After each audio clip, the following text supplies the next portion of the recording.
Hello दोस्तों, आप देख रहे हैं एक बार फिर से आपका अपना यूट्यूब चैनल FT व्लॉगर्स।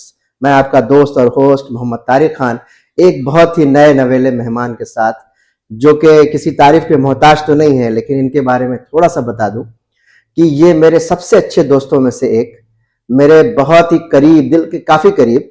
और इन्होंने मेरे साथ बैडमिंटन खेलना शुरू किया था बहुत पहले, फिर क्रिकेट भी बहुत दिनों तक खेला। काफी अच्छे स्पिनर थे ये।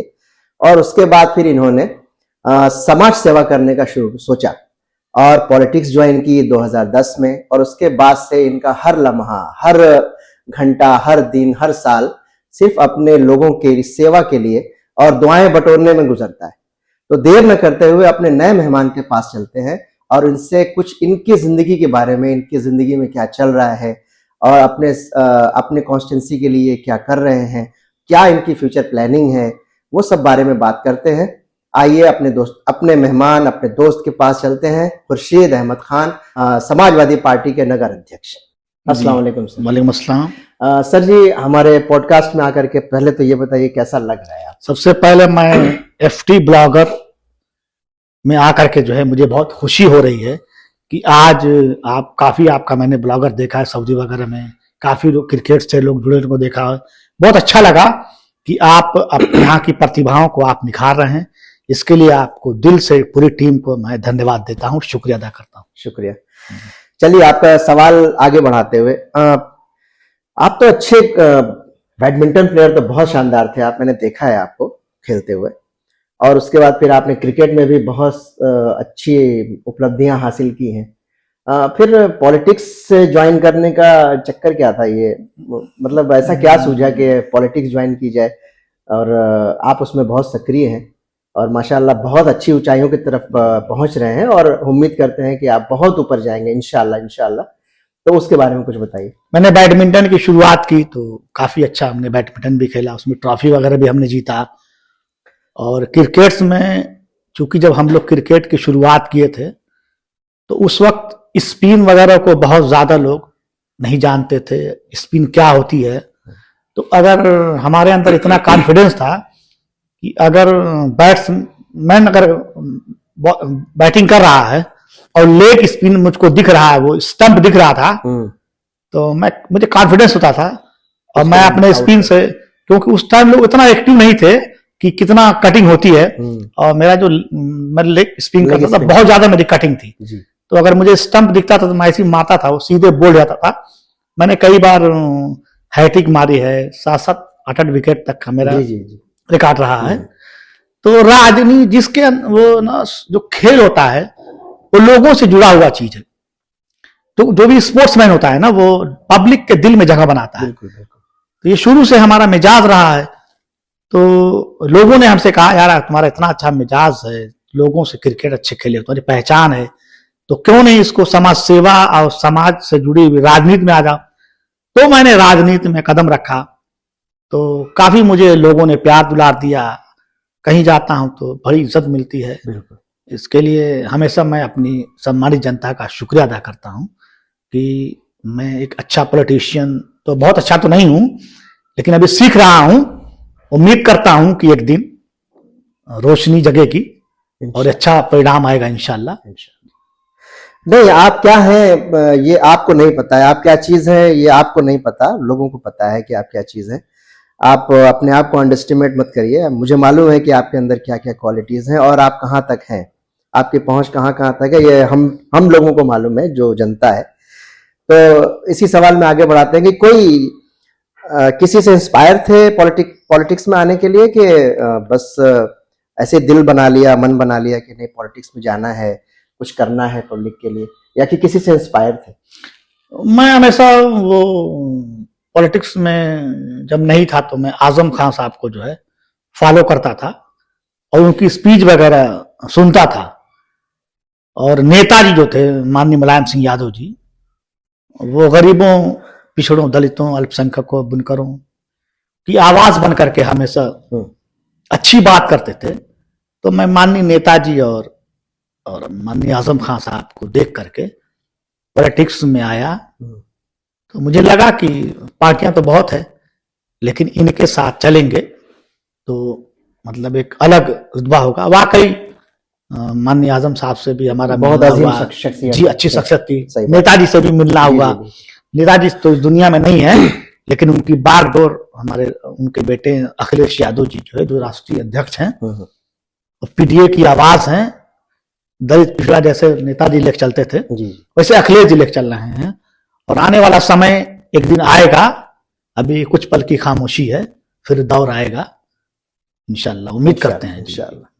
तो खुर्शीद सर, आपने बहुत सारे सामाजिक काम किए और मुझे लगता है कि अपनी जान की परवाह भी नहीं की। जब मैं तो था नहीं यहाँ पे, उस टाइम में मैं फॉरेन में था, तो मैंने सुना कि कोरोना काल में जो आप लोगों ने सराहनीय काम किया था, स्पेशली आपने, और अपनी जान की परवाह नहीं की, मतलब कुछ नहीं देखा कि कितने लोग मर रहे हैं क्या है, आपने पूरी जान की बाजी लगाई और काफी मेहनत की। मैंने सुना, मैंने वीडियोस भी देखे उसके, तो उसके बारे में कुछ अपना एक्सपीरियंस बताइए। और ये जज्बा कहाँ से लाते हैं आप? देखिए, कोरोना काल जब कोविड-19 आया देश भर में, तो सबसे पहले पूरे भारत में सिर्फ 4 लोगों कोरोना था।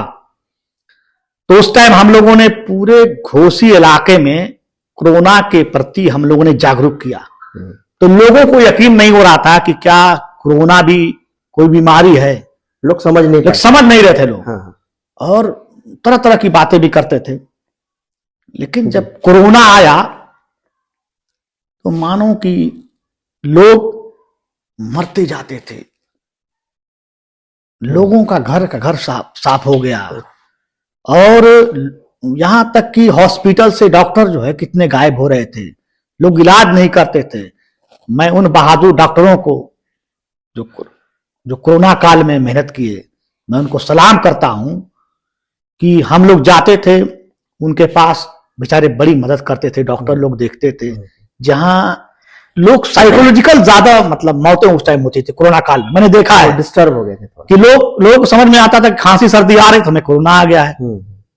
तो डर में बहुत ज्यादा, जब मुझे याद है कि लोग को हॉस्पिटल में हम ले जा करके दिखाते थे, व्हाट्सएप पे दवाएं मंगवा करके लिखवा करके उनको प्रोवाइड करवाते थे। और ये हाल हो गई थी कि जैसे मिडिल क्लास के लोग जो कमजोर वर्ग के थे, उनके पास राशन खाने पीने की व्यवस्थाएं बिल्कुल मतलब नाजुक हालत हो गई थी, ना के बराबर थी। तो आज भी याद है कि जो हमारे सभासद निहाल अख्तर साहब हैं, उनके आरा मशीन का एक पूरा कमरा इतना बड़ा था, वो हमने उनसे खाली करवाया। और जितने भी दोस्त हमारे, उसमें आप भी हैं, गल्फ में और भी बाहर कंट्री में रहते थे, उन सब लोगों की मदद से, हम सब लोगों की मदद से हम लोगों ने एक अच्छा राशन का पैकेट तैयार किया और पता लगाया कि किनके घर में खाने की दिक्कत है, किनके वहां दवा की दिक्कत है, किनके वहां क्या दिक्कत है। तो एक किट बनाया गया जो 26 किलो वजन की एक किट हुआ करती थी। और जा करके जैसे जो बाजारू किस्म के मांगने वाले हैं वो तो मांग करके अपना पूरा कर लेते, उसमें अब बहुत से इज्जतदार लोग जो आपके हाथ नहीं फैला सकते, तो उन्होंने अपनी पूरी टीम के साथ एक पैनल तैयार किया और पता लगवाया कि किनके किनके राशन की बहुत दिक्कत है। तो उनके घर हम लोग चुपके में जाते थे और राशन दे करके चले आते थे और कहते थे कि अगर आपको कोई दिक्कत हो तो आप बताएं। ये हमने मतलब देखा है। और मैं अपनी बात बता रहा हूं कि मैं अपने उन किसान भाइयों का भी बहुत ही शुक्रगुजार हूं, ऋणी हूं कि अपने गांव से लगाए असना, मनिकापुर, कदियापुर, ये अपना जितना भी है, अहमदपुर असना है, कदियापुर है, उसूरा है, इन सब गांव के लोगों ने, हमारे जो अगल बगल जो सटा गांव है, कारीसात है, ये इन लोगों ने हमारी मदद की। और हम लोगों को कोई 1 कुंटल, कोई 1.5 कुंटल, कोई 2 कुंटल, कोई 50 किलो, कोई 10 किलो गेहूं बहुत सारे दिए थे। अच्छा। तो हम लोगों ने गेहूं भी पता लगा करके उनके घर पहुंचाया गया। तो ये सारी चीजें, ये जज्बा था उस टाइम। हम लोग घर जाते थे तो आप मानिए कि कपड़ा उतारते थे और वॉशिंग मशीन डाल देते थे, और घर बहुत बोली भी सुनते थे। सही बात। यहां तक बोली घर वाले बोलते थे कोरोना यही घर में लाएंगे, लेकिन अल्लाह गवाह है मैं मौत से नहीं डरा। ये मुझे यकीन था कि आएगा तो मैं चला जाऊंगा। लोग जनाजा और अर्थी पे कादा देने से डरते थे। मैं किसी का न जनाजा छोड़ा, न किसी अपने हिंदू भाई की अर्थी पे छोड़ा, यहां तक कि शमशान घाट से लेके कब्रिस्तान तक मैं जाने का काम किया। मैंने वीडियो देखा जी। और मेरी ये काम देख करके मुझे लोगों ने, बाहर कंट्री वाले मेरे यहां पैसा भेज देते थे कि खुर्शीद भाई ये पैसा भेज रहा हूं। मैं कितने लोगों को मैं जानता भी नहीं था कि वो कौन है। बोले नहीं आप काम बहुत अच्छा कर रहे हैं, वो मुझे पैसा देते थे और मैं सामान बांट करके उनको व्हाट्सएप पे लिस्ट देता था। तो कहते थे यार आप अपनी वो मत दिखाइए, हमें आपके बारे में पता है इसलिए हमने आपको भेजा है। तो मैं उन सब लोगों का और अपनी पूरी टीम वर्क का मैं शुक्रिया अदा करता हूं कि सब लोग हमारी टीम के साथ, हमारे साथ उस टाइम खड़े रहे, ताकि हम लोगों को जो हो सका हम लोगों ने उनकी मदद किया। आपकी बात सुन करके मैं बहुत इमोशनल हो गया खुर्शीद भाई। वाकई में आप लोगों का काम बहुत तारीफ और सैल्यूट करने के लायक है। सलाम करता हूं मैं आपके साथ साथ उन तंजीमों का भी जिन्होंने उस वक्त हिंदुस्तान के लिए, अब जो कोरोना से पीड़ित लोग थे उनके लिए जो काम किया पूरे हिंदुस्तान में, नहीं सिर्फ अपने इलाके की बात नहीं कर रहा हूं, पूरे हिंदुस्तान में जो तंजीमें काम कर रही थी जिसमें खुर्शीद भाई भी थे, उन लोगों का मैं सैल्यूट, उनको तहे दिल से शुक्रिया अदा करता हूं, दिल की पूरी गहराइयों के साथ, और सलाम पेश करता हूं उन लोगों को जिन्होंने कोरोना काल में अपनी जान की परवाह न करते हुए बहुत सारे काम किए और बहुत लोगों की जान बचाई। अब आगे बढ़ते हैं एक और सवाल जो कि बहुत ही सेंसिटिव है लोगों के लिए।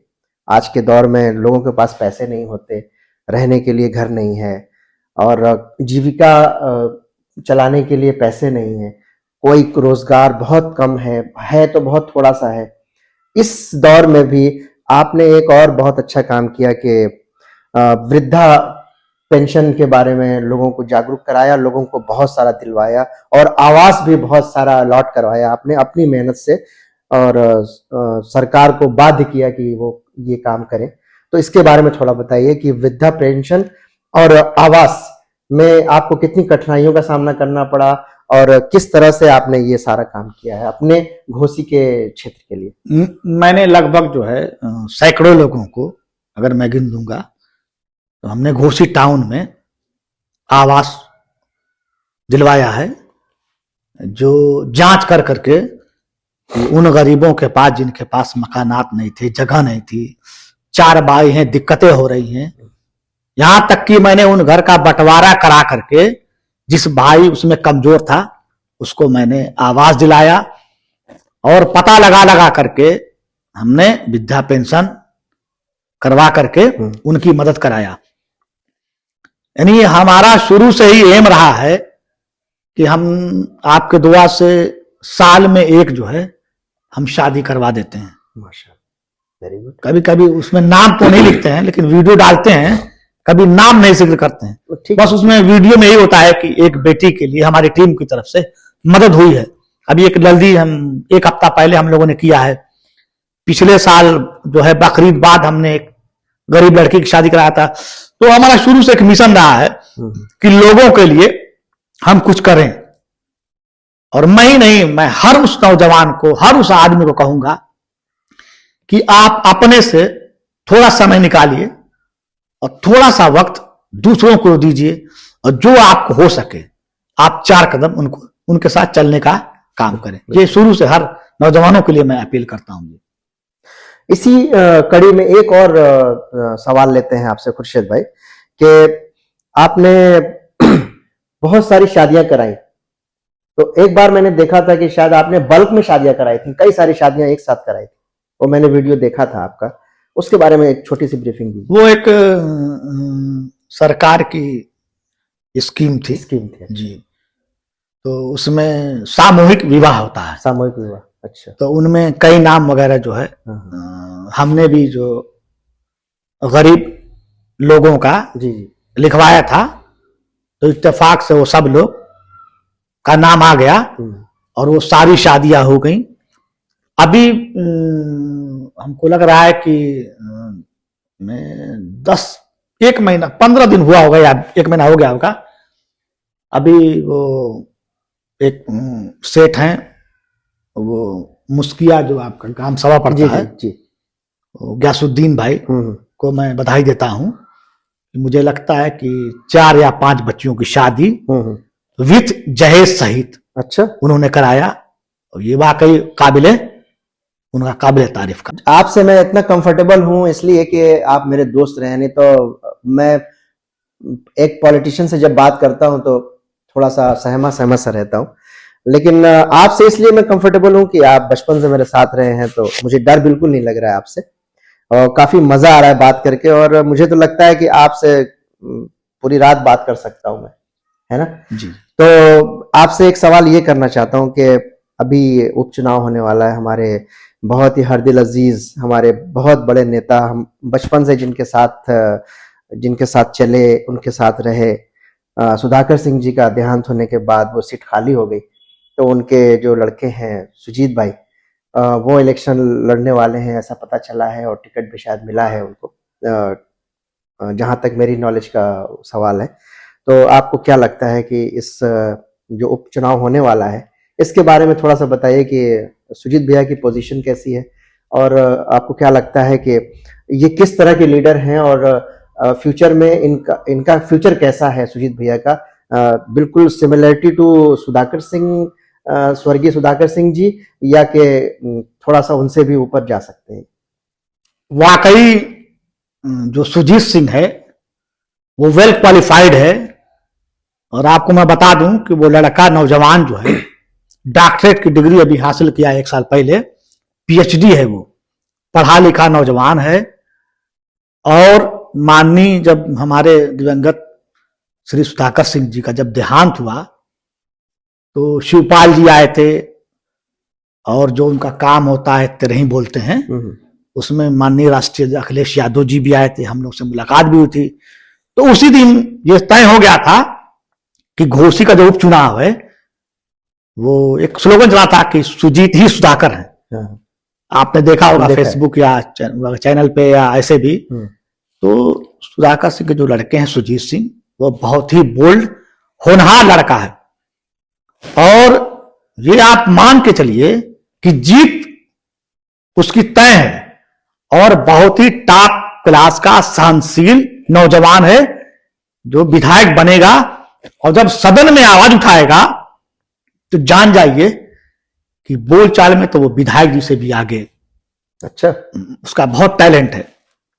जब वो बोलता है तो लोग सहमे से रह जाते हैं कि वाकई क्या बोल रहा है। और जब उसकी आवाज घोसी विधानसभा के लिए जब सदन में उठेगी ना तो आप देखिएगा, यानी उस लड़के का जो पॉलिटिकल फ्यूचर है वो बहुत आगे उसको लेके जाएगा। हाँ राइट है, बहुत आगे जाएगा। और मुझे लगता है कि सबसे युवा विधानसभा का सदस्य, जहां तक मेरा अंदाज है, वो होगा, क्योंकि या तो सुजीत रहेंगे युवा या तो एकरा हसन है और एक मुझे लगता है कि शायद मन्नू होंगे। अच्छा, 3-4-5 लोग जो है एज वाइज, हाँ एज वाइज कम भी, कोई बहुत उम्र नहीं है। अभी मुझे लगता है कि 30+ जहां तक मुझे लगता है कि नहीं होगा वो नौजवान। अच्छा। जी, नीचे ही होगा, 30 के नीचे का होगा। तो अच्छा पॉलिटिशियन है और सबसे का सम्मान करता है। आज भी कोई बड़ा आदमी चला जाएगा तो उसका पैर लेके सलामी करेगा। तो काफी अच्छा लड़का है वो और बहुत आगे जाएगा, मुझे ऐसा लगता है जहां तक मेरा तजुर्बा है। तो सुजीत भैया के बारे में सुन करके बहुत अच्छा लगा और बहुत ज्यादा, चूंकि हम लोग बाहर रहते हैं अब्रॉड में तो उतनी ज्यादा डिटेल नहीं पता होती, लेकिन सुजीत भैया के बारे में खुर्शीद भाई से बात करने के बाद पता लगा कि